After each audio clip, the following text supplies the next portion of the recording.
looking at anything from a Jungian perspective must relate the topic that you're looking at to the process that Jung called individuation. Jung's method of treatment, Jung's psychology, was very practical. And everything that Jung studied, everything that he wrote, was dedicated to facilitating the process that he called individuation, which was the goal of inner work. So when we take a Jungian perspective, we're going to be looking at the tarot in terms of how it facilitates or elucidates the process of individuation. So just by using the tarot, we are learning about the way our psyches work, and we're becoming more and more of the actual people that we are. So when we look at the symbolism of the tarot, we are going to be looking at it in terms of how it contributes to individuation.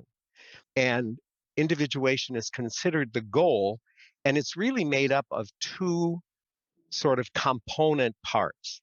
The word in, which means undivided, the prefix in, and then the root word dividuation, which means divided.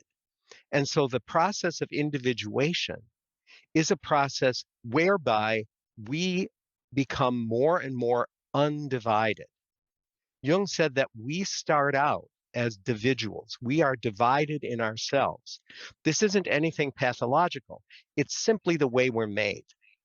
I have complexes, I have impulses, I have drives, I have fantasies, all of which take energy, take attention. And so it is a real piece of work to bring all of those parts together. And that's what we're talking about when we talk about individuation. We're trying to become individuals. Individuation is a process that's never completed, but it's also a process that you can't evade. There's no special way to do it. Life will do it for you. And when we work with the tarot, like exploring dreams or synchronicities, we are using it to further the process of individuation. A little bit more about individuation. Individuation is the goal of any inner work.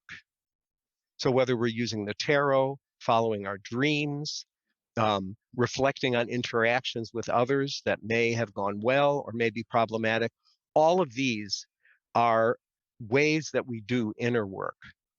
Inner work is really the process of life. Individuation is the process of life.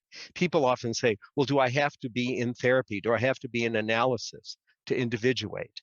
Absolutely not. Life is doing it for all of us every moment.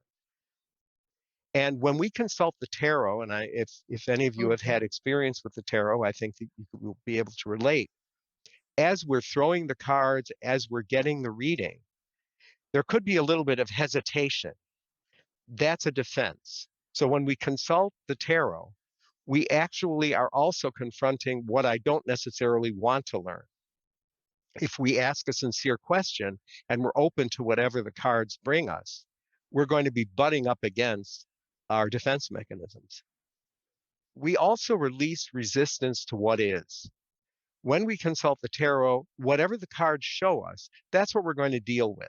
Doesn't mean we have to blindly accept it, but we should at least engage with the images, engage with what the divinatory tool reveals to us.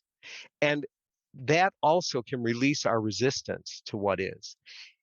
Using the tarot is going to also increase openness to what we'll call non-egoic determinants of experience. Even though my ego would like to think I set the course of my life, I move forward in my own life, I know what I'm doing and where I'm going at every moment. Of course I don't. And when we admit that we may need a little help, whether it's with the tarot, consulting dreams, talking to a counselor or an analyst, we are opening ourselves up to aspects of our experience that are not determined by the ego. And this is incredibly important.